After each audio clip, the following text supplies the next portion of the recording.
Shalom, shalom. Welcome to Supporting Yah's Cornerstone. My name is Heshra'ah, and that name means moved by Yah.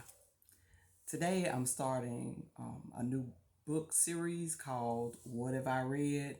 And my goal for that is just to share with you some of the books I've read throughout the years and what I learned from the book or what really stuck out to me with the book or the magazine, because I'll talk about a few magazines in this series of videos.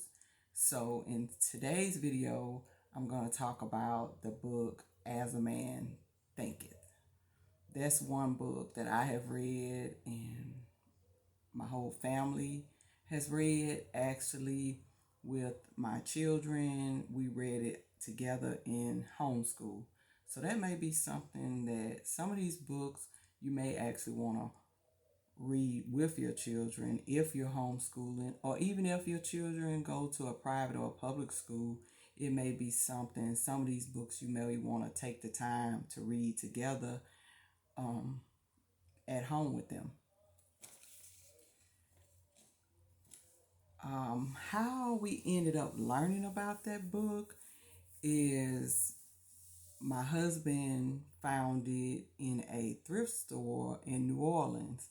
We live in Mississippi, but he was in New Orleans for work, and while he was waiting, he found a thrift store nearby, and they sold books. They sold other things, but they also sold books. And so that's been a few years ago. And so he found this book. And I don't think I had ever heard of it at the time. And I'm not sure he had either. But this is the book that he bought from that thrift store. As a Man Thinketh by James Allen, a small hardback book. But he read it, then I read it, then I decided that we would read it, that I would read it along with the children in a portion of homeschool at the time. And so that's what we did. When I look down, I'm just looking down at my notes. So, and then later on, we purchased more of a short version of the book for our children and for other children in our study group. And so this is the one we ordered for them. So you can see it's a small version, a shorter version of the same book, where they took passages out, but not the entire thing. Yeah. Okay, so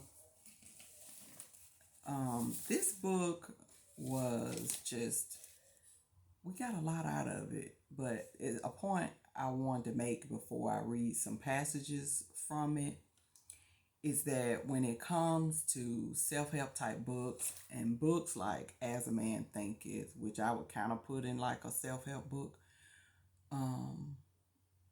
me and my husband have been very careful about, not reading things that are too far outside the scope of how y'all would want us to think. So we consider that when we, purchasing books a lot of times for that purpose, like you trying to gain a better way of thinking out of it, or to aid you in creating a better way of thinking in yourself. We try to be very mindful of what types of books like that we read, and that we also introduce to our children to read. So that's one thing we consider. We don't buy things or read things that, when it comes to that deals with your thinking, that's would be way out of the scope of how y'all would want us to actually think. So that's something we consider when we're dealing with self-help types of books, such as that one. So now I'm going to get to some of my favorite parts of the book, or just reading you a few passages. But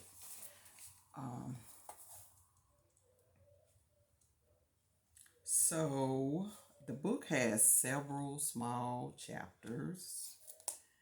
There's an extended version of this book, I think, along with some of his other writings.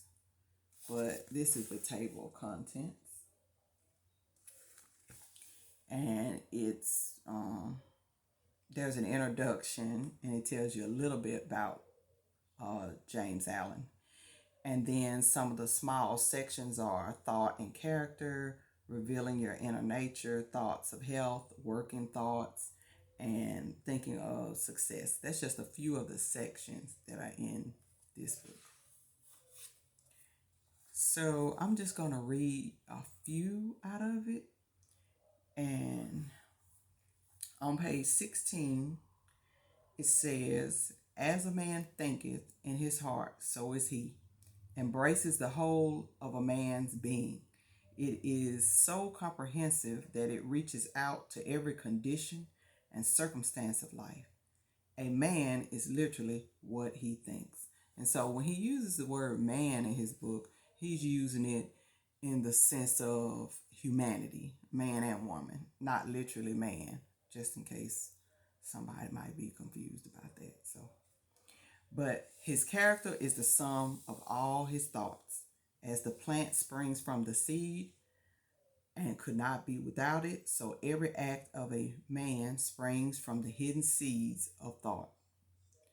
This truth applies as equally to those acts called spontaneous as to those which are deliberate. Act is the blossom of thought, and joy and suffering are its fruits. Thus a man harvests the sweet and bitter fruits of his own husbandry, which means, we're affected by how we think, and our actions come from how we think. And we know this to be, we definitely know this to be true.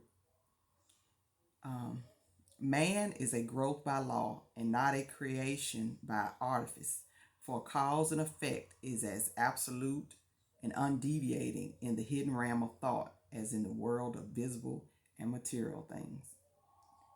A noble character is not a thing of favor or chance, but the natural result of continued effort in right thinking. Excuse me just a minute. Sorry about that. A noble character is not a thing of favor or chance, but the natural result of continued effort in right thinking, the effect of long cherished association with noble thoughts. And so it goes on from there. But you can just by that passage to see a little bit of the truth and thoughtfulness in his words as it pertains to thinking and actions, and then the results show in our life.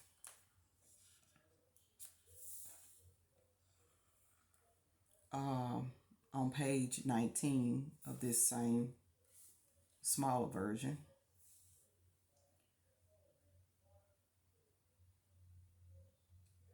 it says, "Man is the maker of his character, the molder of his life, and the builder of his destiny. This he may prove unerringly if he will watch, control, and alter his thoughts, tracing their effects upon himself, upon others, and upon his life and circumstance."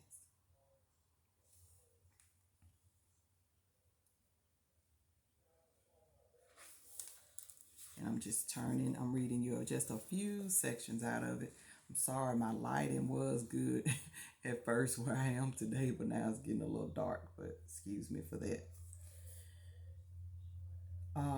Here it says on page 25, and this is just a small portion of the page. Thought and action are the jailers of fate. They imprison, being base. They are also the angels of freedom. They liberate, being noble. And so just um, giving an example there of how your thoughts can cause you to have a bad experience, and your thoughts can also lead to actions that cause you to have a good experience. A man does not get what he wishes and prays for, but what he justly earns. He wishes His wishes and prayers are only gratified and answered when they harmonize with his thoughts and actions. And so that is so true. I know one place we can kind of see that is where it concerns health, when we're dealing with health issues sometimes. And then when you're dealing with health issues that, we able to control, so if you're able to manage certain things you eat and things like that, then certain health conditions automatically kind of get better.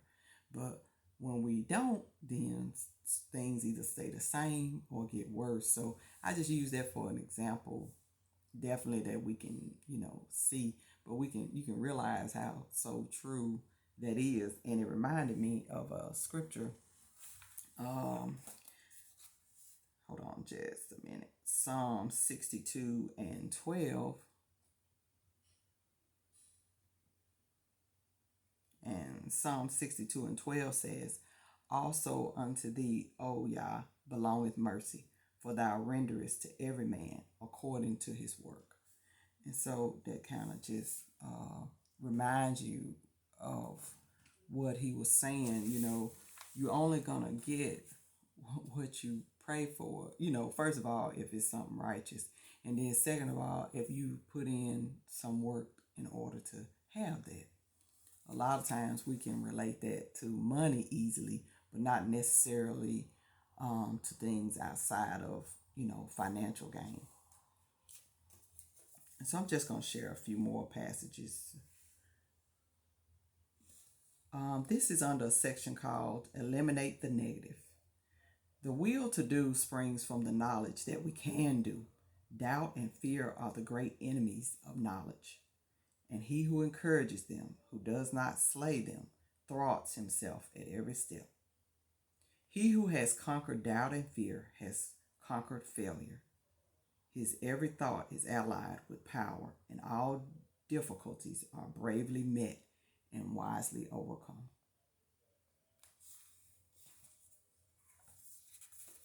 I'm going to share just one more passage from this book with you. And let me see. In all human affairs, there are efforts and there are results, and the strength of the effort is the measure of the result. Chance is not. Gifts, powers, material, intellectual, and spiritual possessions are the fruits of efforts. They are thoughts completed, objects accomplished, visions realized. And so I really enjoyed this book, As a Man Thinketh. It's by Mr. James Allen. I really enjoyed it. It really is a very thoughtful book and helps to kind of foster the idea that you can change your life, you can change your circumstances, you can change like anything in your character and in yourself through your thinking. And if you thought your way into bad results, you can also think your way out of those things by changing your thinking and then changing your actions. So I really enjoyed this book, and my family has, and I hope you'll consider reading it. So there are this version. There are different versions of it where they include more or less, and then this one. Okay, so when you go online, I want to say this one maybe was like $5 or $6, maybe. So, but there's also an extended version where they put a little excerpts of his other writings, but mostly I've just read this one, As a Man Thinketh. But he does have other writings, but this is the one that my family has read. This one, and then a little bit larger extended version of it. So I really hope that you enjoy this series and that you find it helpful. I hope that you consider subscribing to the channel. If you like this video, please hit the thumbs up button so the algorithm of YouTube can share it later on with other people. And thank you for your time. Shalom, shalom.